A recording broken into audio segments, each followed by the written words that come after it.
streaming live. So welcome to this meeting of the Corporate Services and Economic Growth Overview and Scrutiny Committee. It's Monday, the 11th of October. So the first thing on the agenda is apologies for absence.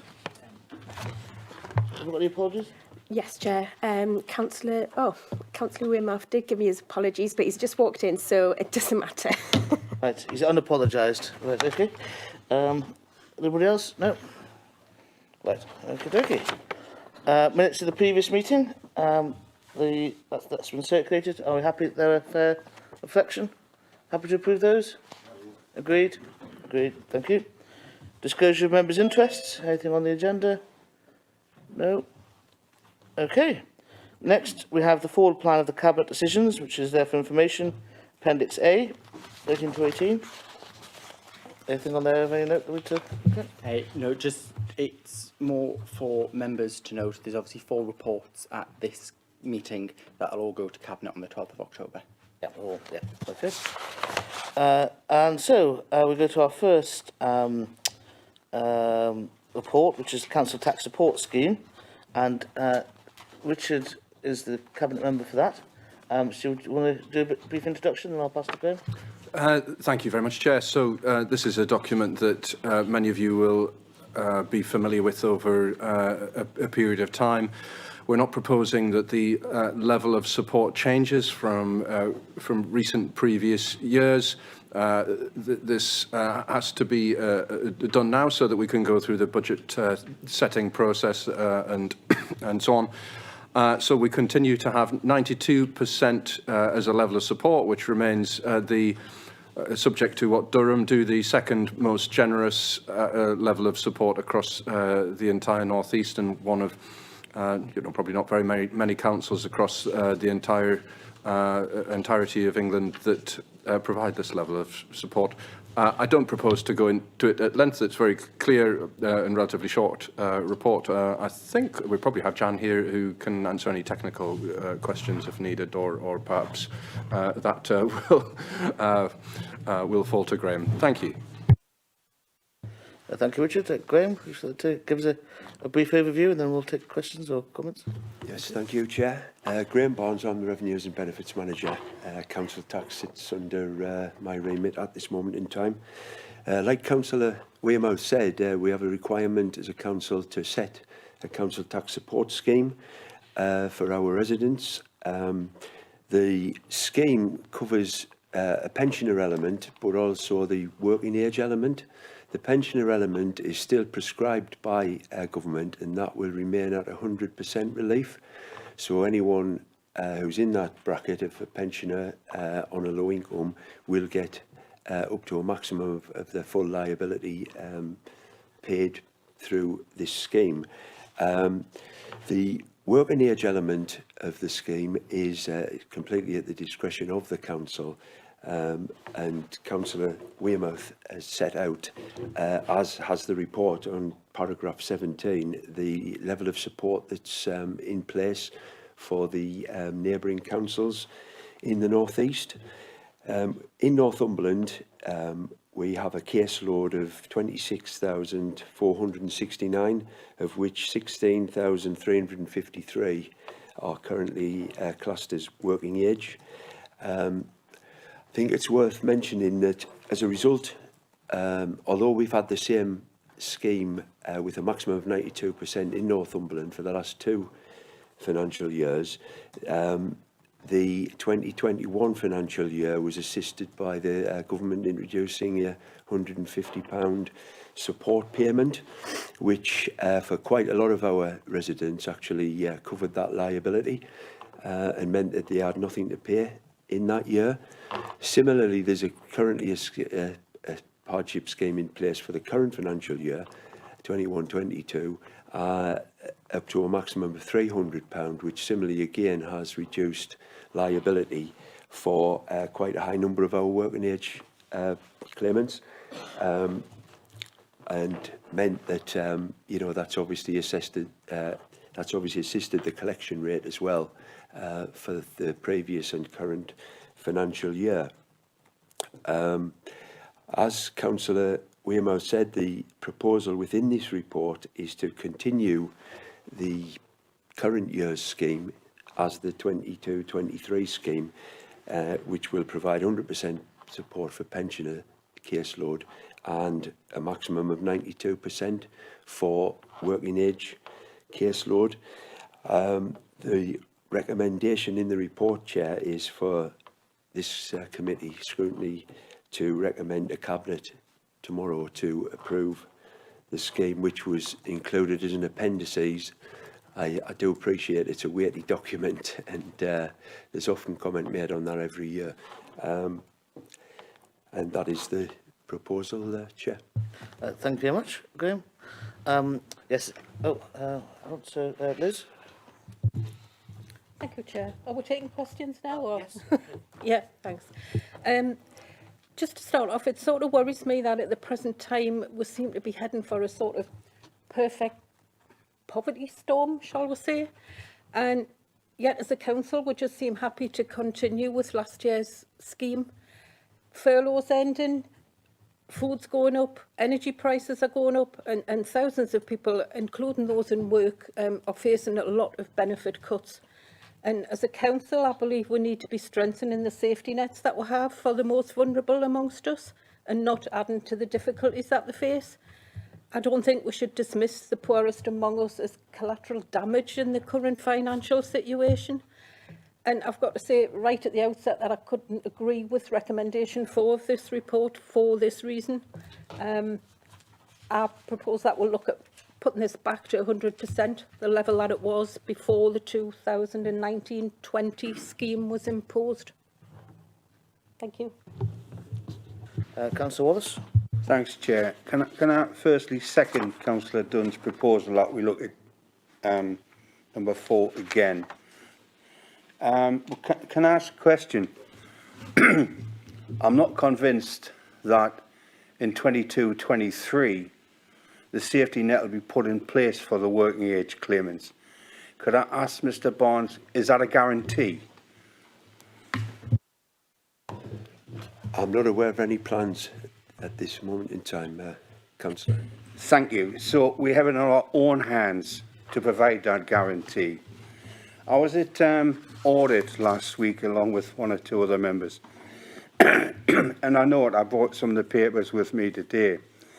I noticed our general reserve increased by £13.5 million, which was unexpected, but it's there. If we reintroduce this 8% for 16,000 of our community, it would mean we have to find 1.3 million plus. I would suggest with this 13.5 unexpected increase in reserves, 1.3 would not be impossible to find. I note, Chair, at the beginning of this report, and can I thank you as a new member for having as much explanation here put to me, otherwise I would be firing away in the dark. But it says the Council Tax Support Scheme on page 1 is relevant as we want to be efficient, open and work for everyone, considering the views of consultees. I think working for everyone includes 16,000 plus people who need to make a claim. Well, can I ask, I realise in 2018 that we did consult. I realise it's been difficult to consult in the last 18 months, but have we consulted as to how those 16,000 people have been affected during that time since 2018? Thank you. Yeah, can we, what's about the consultation, Graham? Yes, Chair. The only consultation requirement we've had is if the scheme changes. Now, consequently, we did consult in 2018, but there's been no further consultation after that time period. Thanks, Chair. In that case, I am really pleased to recommend, to second this proposal, as I believe a decision has to be made by January, and that gives us time to further consult. Thank you. Thank you. So just to clarify, Councillor Dunn, can you just outline what your proposal is that's been seconded? Yes, Chair. As I said, I would find it very difficult to agree with recommendation 4. and my proposal going forward was that we consulted on reinstating the 100%. So your proposal is that on recommendation 4, that we, the committee does not agree with recommendation 4 and recommends further consultation. Yes. Okay, thank you. Wearmouth to apply to that? Hi, thanks. So, a few things. First of all, the level of support is significant, and I think it might be useful for Graham, or perhaps Nick may recall as well, the exact amounts that we're talking about in terms of money, but they're not huge sums. I mean, obviously they're notable in terms of a budget for someone who's feeling a budget under pressure. The council budget and the levels of funds that we have, of course, this is affecting our revenue position. This isn't relating to money held or cash at hand, and however you want to describe it. And a lot of that is obviously committed. So, you know, whenever you're going through this process, if the 1.2 million or you know, whatever level it is roughly at, that you need to find out the revenue budget. So you have to say, well, what are you not going to spend that 1.2 million pounds on? Is it going to be on, are you going to forego repairs? Are you going to not repair roads, buildings, what have you? Are you going to make staff redundant or so on? That has to be found. You can't just keep on borrowing and borrowing out of strategic capital reserves. Noting one point that when it comes to support, and again, Graham might like to talk a little bit about this, we do have some funding that we can look at in terms of support where absolutely necessary. Some people will be able to pay this. Others may be able not to pay this, and where they approach us, we'll look at it and we can deal with that through hardship. I see that Jan Willis, the 151, has her hand raised virtually, so may wish to add to some of that, but it isn't as straightforward as just saying, oh, let's just bung 1.2 million out of somewhere and hope for the best, because that's not how council budgets work. Okay, yes, as Richard's identified, we've got the 151 officer on the screen. So, Jan, can you add some light? Thanks. Yes, thank you, Chair. I was going to mention the fact that we do have a hardship fund, so we can look on a case-by-case basis at providing 100% discount, you know, where people are clearly struggling to pay their council tax.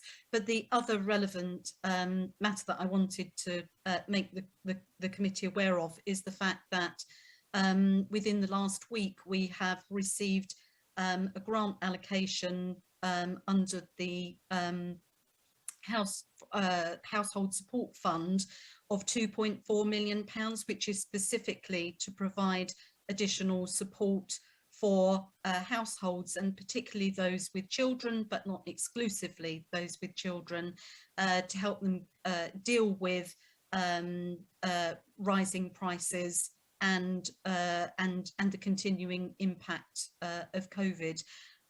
So we have we have not yet received detailed guidance on the administration of that fund, but we will be bringing forward some proposals to Cabinet within the next few weeks, because we have to submit a delivery plan to DWP, I think by the 29th of October, about how we propose to use that fund. And one of those options would be to increase the council tax discount. So I just thought before the committee vote on the proposal that they should be aware of that. Thank you, Chair. Thank you, Jan. That's very useful. Nick, you do hand up? Thank you, Chair. Yeah, I think the point that Richard made, I think the amounts I'm not sure this is precisely correct, but I think it's about £6 per month in a single person Band A household, which is the 8% contribution towards the council tax, and 92% of it is obviously supported. I think I guess the question I was going to ask is, if we if the council were to increase the support back to 100%, I'm assuming that there would need to be a consultation process on that, and any change requires a consultation process. Yes, that's Yeah. right. So if that's the case, wouldn't it be better to hang fire to see, because in the previous 2 years we've had £150 support, and then this year that we're in, we've had £300 support. We're getting another £2.4 million, so wouldn't it be better to actually just wait, get the details of that scheme and see how some of that money could be used to support people in the more extreme cases of hardship? And I think there's sort of quite rightly concerns, and people are going to be affected, and but we don't yet know what the impact of COVID is going to be on council finances. At the audit committee last week, Jan was talking about the things are okay at the moment, but going forward there will be additional pressures on council spending, and also we don't yet know what the results of the comprehensive spending review are, and we don't yet know what the results of the annual settlement are. So we won't know any of that until later in the year. So I would suggest it's probably better to make a recommendation to Cabinet that they consider best how they use that £2.4 million, and perhaps use some of that to offset in the more extreme cases of hardship, rather than going through a sort of a process that requires full consultation that may not then be necessary. And the point is that if it ever is felt, if there is significant pressure on council finance in future years, and that position needs to be reverted, you then go through another consultation process, and I just think there's a cleaner, simpler method to achieve the same aims. Thank you, Chair. Thank you. I'll add Richard again, and then there's...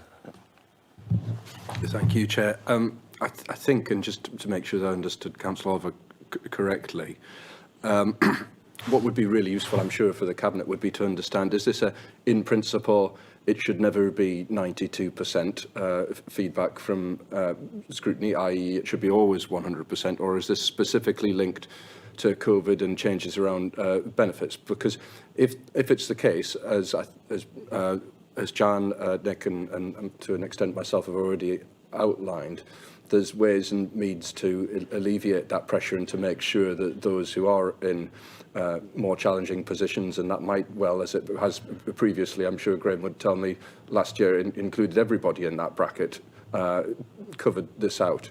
Or is it that it's actually a longer term thing from now and forever and ever? Because that it's not, as Councillor Wallace has described there, a one-off thing around take some from reserves or COVID reserves or what have you as we transition out of COVID. It's much more long-lasting, and that becomes a firm revenue position forever that we have to deal with. So just that clarity would be useful, I think. Okay, Liz? Thank you, Chair. Yeah, I think a cleaner, simpler method would be much appreciated, and I've got to say personally, I would never have gone down the route in the 2019-20. I do believe it should have stayed at 100%. Council tax, it does have the power to put increasing numbers of lower income families into debt, and that includes the working families. So it is something that has to be tackled on a long-term thing, and I think, you know, we need to show, we need to have a compassionate sort of system in place for this. I will always argue that we should never have lowered it from 100%. I'm sorry, but if we can sort of confirm that there will be measures going forward, then that's a step forward if we've got this 2.4 million. But I think we need to really recognise that the council tax on its own just has the power to put lots and lots of people into debt. Thank you. Councillor Wallace? Thanks, Chair. I can well understand what Councillor Oliver's saying and Councillor Weymouth, because it is strange times. It's not normal times. But one thing that is consistent is in the ward I represent, 87% of the population have Band A, Band B properties. So their average bill is £133 a year, which is more than £6 a month. It's nearly double that. But I have extended it to Band A and Band B. It's interesting, today is the launch of well-being for Northumberland and Durham, and Jamie Driscoll was on TV this morning. And it's to encourage people to get out and just feel better in themselves. Well, I'll tell you how you feel better. If you don't have to find £133, that's how I feel better. Every day of my life, if I don't have to find more money, we have to find extra money. We all know, we're all sitting in this room and we know it's coming. Increased energy prices, which will increase the price of food. The food bank queues are getting bigger, Chair. We have something that we can help 16,000 people overcome today, forever. And that's what I'm seconding, that we make it simple and we say to those people, we are here as a county to look after you. Thank you, Chair. Okay. Right, obviously we've had a proposal. Oh, hang on, Councillor Robinson and Councillor Murphy. Thank you, Chair. I'm concerned about this one, and I kind of agree with the Deputy Chairman. But I have some questions. Can you tell me what percentage of this minimum payment was collected last year? Chair, I've got, Well, I think the issue with that, Councillor Robinson, is that a lot of it wasn't because of the support scheme that was in place. Look, although, you know... Well, I remember when it came through, Chair, and there was a big player which said they were expecting 90% to be collected. I'm just wondering if they got that collection rate. Okay. Graham, do we have a figure? yeah, the figure, Chair, for last financial year, 2021, was 83.6%.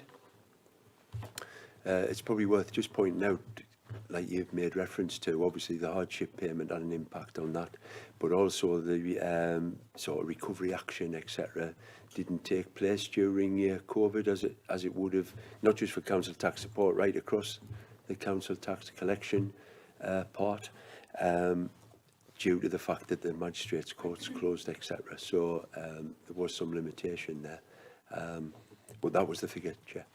Thank you. Thank you. My next question is, Councillor Weymouth saying that we're not changing the support level, maximum 92% and whatnot. So that's not changed, but how many changes has gone through in this?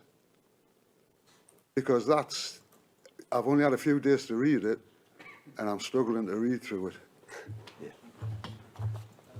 Graham? Yeah. If you've changed the rules and regulations regarding that, my question is quite simple. You're actually barring people from getting that little bit of discount we're giving them. That's the question, really.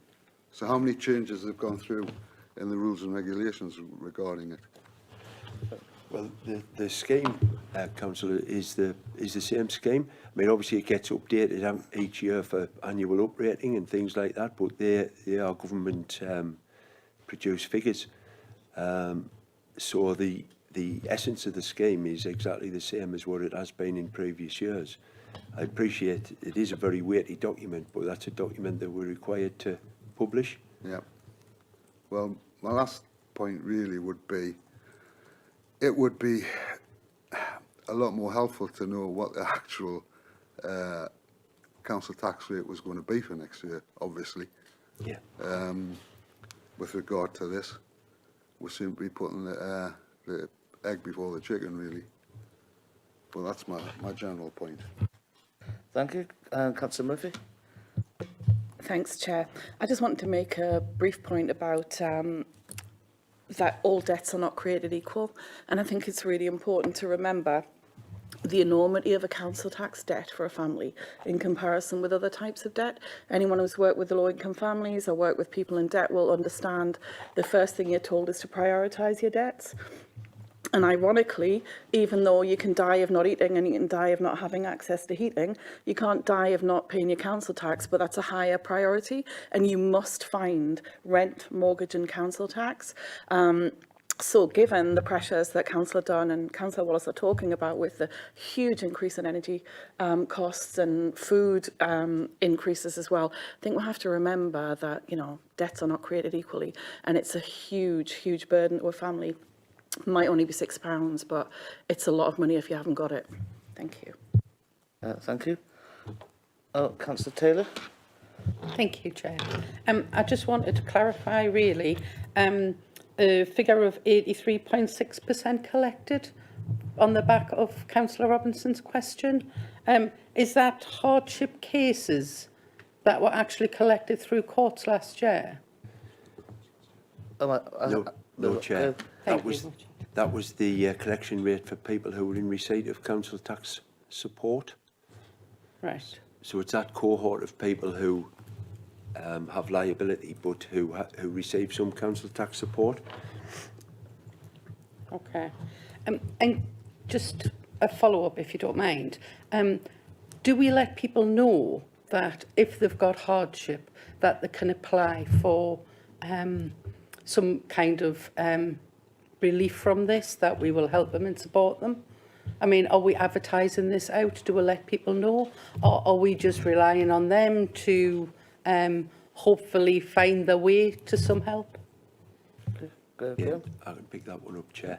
Yeah, I mean, obviously we do publicise or do have a lot of publicity that goes out with our bills and all our recovery documents. We also work closely with our enforcement agents, but also with Citizen Advice Northumberland, etc. And they know that they have named contacts within our office when they're dealing face-to-face or when they're dealing with a vulnerable customer. So there is some assistance there, and you know, like I say, the relationship with Citizen Advice Northumberland is very, very good. Obviously, I appreciate that you know, there's difficult cases, but there is information and support available to people. Thank you. Okay. Thank you. Councillor Wentworth, briefly, then we'll go to a vote. Yeah, thank you. So just to stress that point, really, with regard to what Councillor Murphy was saying, that those sorts of people that are experiencing that level of challenge, they really do need to, and I would urge them to approach the council and have those discussions. That's what specifically what that hardship stuff's there to do. There will be another set of people, you know, where you qualify for these circumstances, but there will be people that can afford to pay these things. So in other authorities, I can't remember, and Councillor Oliver may in his previous role remember better than me, the levels of support that are offered by our neighbouring authorities. And I'll leave the politics bit out of it, but there are significantly larger payments are made to those authorities, and people do make those payments.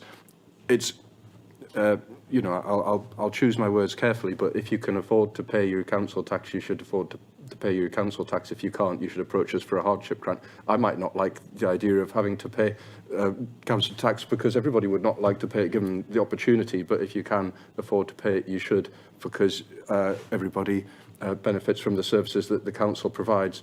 And don't forget the council officer teams and the administrations of all types who've gone and will go through the years, that you've got to work out what your budgets are and prioritise and provide those things that everyone wants in terms of the functions of a council as well. So it's not something that's gone through lightly in terms of identifying levels of support. We want to be as generous as we can, but we also need to be practical in our approach. Councillor Brennan. Thanks, Chair. Just really for some clarification, you said we were going to the vote. Now, I know Councillor Dunn proposed a motion, seconded by Councillor Wallace, but then after Councillor Oliver made a suggestion, Councillor Dunn seemed to agree with Councillor Oliver. So I'm not sure if Councillor Dunn still has a proposal No, in my place. proposal would stand, Councillor Bainan. Right.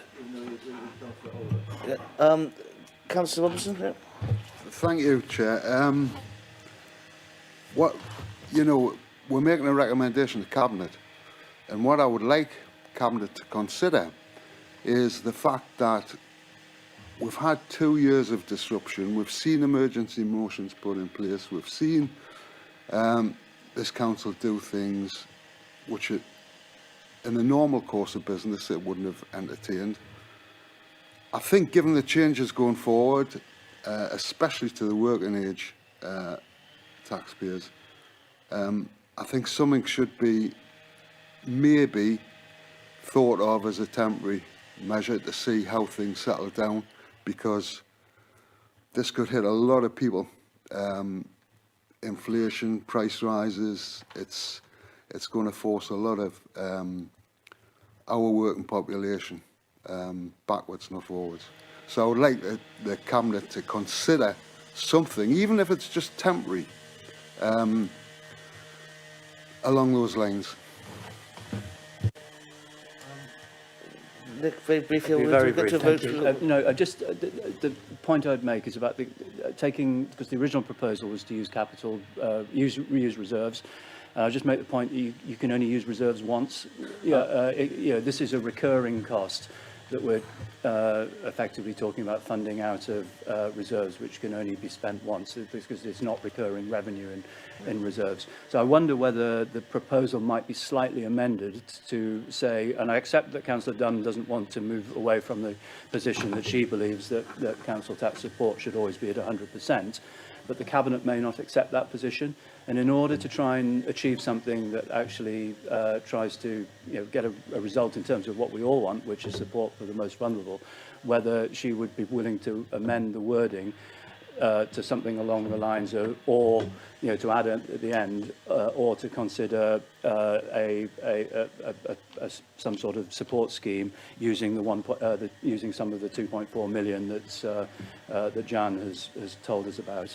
And then it gives the Cabinet options, because otherwise we might get into a sort of black and white situation where the Cabinet decides not to do what you would like, but we end up with nothing for the people that need the support the most. Okay, Liz, yeah. Thank you, Councillor Oliver. I would be ready to agree to some sort of compromise on that. Looking that this is a one-off thing until next year, we would be coming back next year to say that this would probably have to go back to 100%, because that is my fundamental belief. But if we can get some scheme put in place now that will help residents through this coming year, which is, I believe, is going to be absolutely vital, then yeah, I would agree to that on the premise that we'll be back next year with the 100% option. Thank you. So just to clarify, Councillor Dunn, his proposal is that we don't agree with point 4 of the report, and we would like the Cabinet to explore options to provide full relief to council taxpayers, utilising the £2.4 million that is available for government. Councillor Weymouth, come on. I won't engage into the debate, because that's well, but just can I make sure that when something comes to Cabinet that we understand correctly? Are you saying 92% and please find a way to get up to full support, or as near full support as practical, or are you saying 100%? I would say 100%, but I'm wise enough to know that you have to take what you can get. So if it's as near to that as possible, So how about the committee recommends to Cabinet that the Cabinet utilises additional funds from government to ensure that 100% relief, to ensure that as much relief as possible can be given using that money above the 92% scheme. Thank you. Yeah. Thank you, Chair. Just to emphasise, that's really important, I think, for Graham, and Graham might want to just opine on it, because that is what it will be in the document in terms of the stated level of support, and that's important for us in terms of making sure we don't trip up in our processes. Is that correct, Graham? Sorry, Councillor Weymouth, can you just repeat that question? It's just on the point that we've got to be quite specific on the level of support that we're providing in terms of 92. It has to say 92% in our report to be published, and so that's the reason that I asked that question. And so I think you've been clear, but thank you very much. So we as a committee are recommending that additional funding be Cabinet consider provide additional funding for the central government. What's the 2.4 million called? It's like a. Is it, Jan, has it got a name? So, This Chair, it's the Household Support Fund. the household. So we consider utilising the household support fund to provide additional support for council tax above the published rate of 92%. Is that? Yep. We're happy with that, Councillor Wallace. Chair, I'm thinking as I seconded it, I better say something. Yeah. I'd rather see a long-term solution, but you know, if we win a little battle here, we can take the war on another time. What's more important is that people who are suffering, we know people are coming off furlough. We know most people in this area, South East Northumberland definitely, they either work in hospitality or they work in retail, to be honest with you, until all these developments in Camas come on board. That's what they'll be doing. And these are the people who unfortunately will be losing employment. These are the people unknown today, in addition to the 16,000 that we are aware of who need that help. So even if it is only temporary, I do think it's the right way to go, Chair. So I'm happy to go along with the recommendations. And can I thank you, Chair, for your generosity in allowing us to speak so freely on it. Thank you, Councillors. Right, I think that proposal's got board support from the committee. Are we happy to take that recommendation forward? Okay, great. Okay, thank you very much. Moving on to the next, we have Appendix C, establishing a pilot cultural and creative zone Northumberland. I think Janice is going to talk. Yeah, Wojciech, you start us off for this one? Yeah. Yes, I just quickly will introduce that report. And basically, North of Tyne Combined Authority would like to establish a pilot culture and creative zone in Northumberland. They offered us £500,000 to do a pilot zone, and we shortlisted Berwick as an appropriate place to do that, what you can read in the report. I'm sure that Janice will provide you much more detailed information about it, and we'll be able to answer all your questions here. Thank you. Okay, Janice. Morning, everyone. Janice Rose, Head of Economy and Regeneration. Yes, and as Wojciech says, North of Tyne have published a prospectus looking at creating a suite of culture and creative enterprise zone pilots across the North of Tyne area, based on practice that's been experienced in other parts of the country. I guess, as Councillor Wojciech has said, the report speaks for itself as to how we've gone through the process. I think there's just a couple of points I'd like to highlight. The North of Tyne are very much clear that the approach we take is going to be allowed to be tailored to the locality, so they've not been overly prescriptive as to how we take things forward. Obviously, places across the North of Tyne geography vary quite a lot, from the centre of cities to small rural settlements. So, and the other major thing is that North of Tyne want to co-produce and work with us, so that they can learn the approach and look to how they can roll the programme out beyond the 3 pilots after we've gone through that first phase of process. And as well as to support us in trying to make that, give us that an extra capacity. I guess the third thing, Wojciech mentioned 500,000. That's the first element that we can fund in the first year of the proposal. But it is to be a business. The business case can go beyond that 500,000 over a period of 5 years. So I think we're looking at kind of 2 to 3 million in each of the zones over that period of time. So it's a bit more substantial than perhaps that initial 500,000. And then I guess in terms of the approach we're taking in Northumberland, just a couple of points. We'll be working over the next 8 to 9 months with the sector to try and develop that. It's not us sitting in a darkened room coming up with proposals. We'll be working with local representatives from both the town and the culture and creative sector, so that by next June, the business case will be going back into North of Tyne, and obviously that will go through our cabinet processes at that point in time. So Scrutiny are more than welcome to pick that up at that time as well.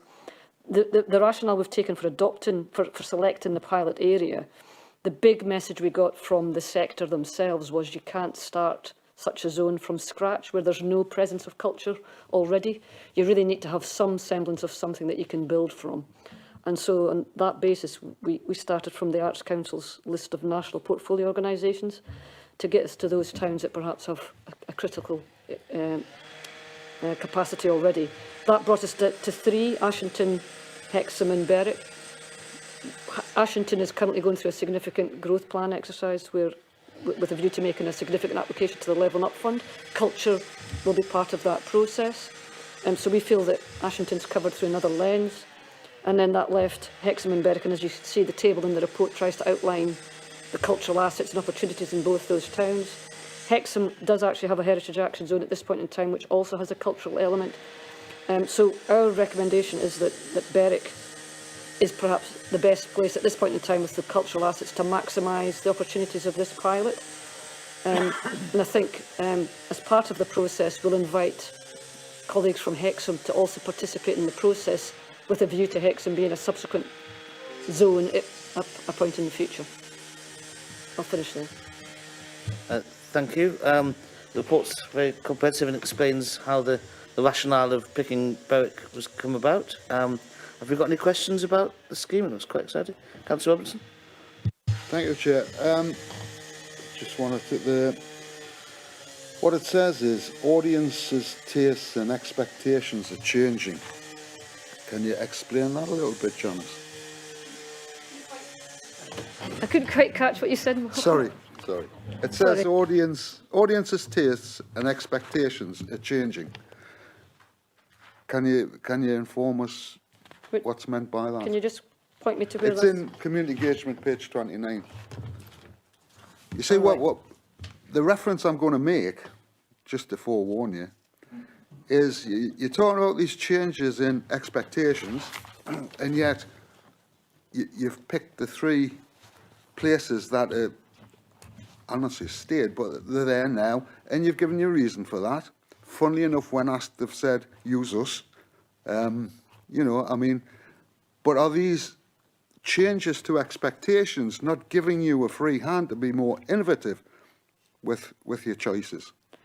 I mean, I think we could be more innovative in the future once we've tested the pilot and tested the zone approach. Malcolm, I think you're right, and I think the reference to audience tastes and expectations is more about the traditional role of culture and creative is changing. It's not necessarily the fact, you know, I think digital, I think young people, I think how we maximise our culture and creative, particularly in our towns where other uses such as retail are going to be struggling. So I think the whole gambit of how we deliver culture and creative, that's what that's referring to, is changing. And if we're not careful, those towns that already have a cultural and creative offer might start to lose it. So I think part of the zone is to make sure the first thing is make sure that we're making sure that our towns are fit for purpose post-COVID, post-retail kind of reinvention and repurposing, to make sure that culture is right at the heart of their activity. We can then take that good practice and start to embrace it into other towns, whether it be in wholesale or in part. So, for example, we might be able to lift elements of this programme into the Borderlands Place programme, into Levelling Up Fund applications, as I previously said. So I think that what we're trying to do is really make sure that the pilots work, demonstrate to North of Tyne that this is really something, and to government perhaps, that this is something that can really add value to our towns. So let's focus on towns where we've got a really good chance of showcasing that, and then we can hopefully build on that and showcase those opportunities to a wider set of towns across our county. Councillor Oliver, next. Thank you, Chair. Obviously, as somebody that's about 7 minutes away from Hexham and an hour and a half away from Berwick, I'd prefer it was in Hexham, but I can understand the rationale. I just wanted to ask about the difference between culture and creative and the arts. Is this as much about sort of creating creative industries like design and sort of media type industries as it is about sort of arts and crafts type sort of organisations? And so can this be used as a way to sort of get some sort of economic growth happening in those areas in Berwick? No, that's exactly it. Yeah, culture and creative sectors embraces a huge spectrum that goes from TV and media all the way through to traditional heritage, and you know, it's a huge spectrum. So yes, it's culture and creative in its widest sense, and it is about the sector focused in a place, if you see what I mean, as opposed to the place and the cultural assets. So whilst we've listed the cultural assets, such as the theatre, it's much more about how do we use those cultural assets to grow the sectors and grow the industries, and as you say, expand them in their reach. one of the, you know, I think what was said in the paper is that one of the attractions of Berwick is its proximity, relatively, because of the rail link between Edinburgh and Newcastle, and how it can provide quite a unique offer to all sorts of cultural and creative industries, because they can be in a location that provides all sorts of quality of life and kind of creative juices, as it were, but they can then connect into Edinburgh, Newcastle and London very easily, so to the bigger centres that they might want on a partial basis. So yes, we very much see it as growing the sector and trying to build out into other elements of that sector right across the piece. Yeah. Councillor Walls. Thanks, Chair. I think we really have to welcome the North of Tyne Combined Authorities' intentions here. In a previous life, as the Executive Member for Leisure and Cultural Services at Wansbeck, I also had the pleasure to close Midnag. I don't know if anybody remembers Midnag, the Mid-Northumberland Arts Group. It wasn't a pleasure. I play with that word. But the idea was we went into Northern Arts to provide more for our community, because I really believe the creation of culture and arts in an area, whether it be in the coal mining area, Wansbeck, or the leafy glades of Corbridge, which is close to Hexham, I believe, it is vitally important. And by the way, I remember a splendid evening at Queen's Hall's Arts when Catherine Tickell launched the Northumberland tune on her bagpipes when my father was chairman of this county council. So I've enjoyed the pleasures up there as well. I also remember as vice chairman of Coast and Lowlands Leader and Lag, how almost annually the maltings came for us for money because it wasn't sustainable to the community there. I understand why you've gone for Berwick, but I'm saddened with a wonderful opportunity where the heritage of Northumberland is celebrated almost daily at Woodhorn, why Ashington is not being selected in this instance. I am pleased, though, Janice, to hear you say it could be rolled out. And that is important, because I'm not being pedantic about Ashington or the coalfields. We are Northumbrians. That's what we are. But it's difficult to get people following the last conversation we just had about people, if they haven't got the money. It's great if you can get a train from London to Berwick, but I can't get people to get a bus from Camas to Bedlington Station, so they're never going to get to Berwick, and that's the reality of this. So we do need that big rollout, and I welcome the opportunity that this will afford to many, not to all, but to many. Thank you, Chair. Thank you. Councillor Murphy. Thanks, Chair. Yeah, I welcome anything that's about increasing the sustainability, the viability of arts and culture within our communities. But looking at the list of, I guess, identified cultural and heritage assets, I don't see pubs there. And I think any strategy should be based around pubs, live music, live theatre, going to where people are at. It's not all about castles and theatres. And, you know, so many areas are losing their pubs. They're the heart of so many communities, and they're dying on their feet. And I think any strategy should be built around using resources that already exist within communities that aren't seen as traditionally necessarily anything to do with arts and culture. I know that GP practices in certain areas have decided the only way to get men to take their health seriously is to go to where they meet, so they go to the pub. And they do their blood pressure at the pub, and we can do the same with music and art and theatre. So I would like to see those sorts of businesses at the heart of any strategy like this. Thank you. I think we all agree with the pub. Yep. So just to comment on that, I think it's a really valid point that I think through COVID in particular, we've seen that people have had to be very creative about how they deliver creative, if you see what I mean. And so I think there'll be quite a lot of pop-up and non-traditional venues that will come forward, or non-traditional places where things will start to happen around culture and creative. And it goes back to Malcolm's point about those audiences. I think that's what it'll be. It'll be about, you won't have to go to a posh place or a castle or something like that to experience culture and creative. It'll just be embedded in everything we do.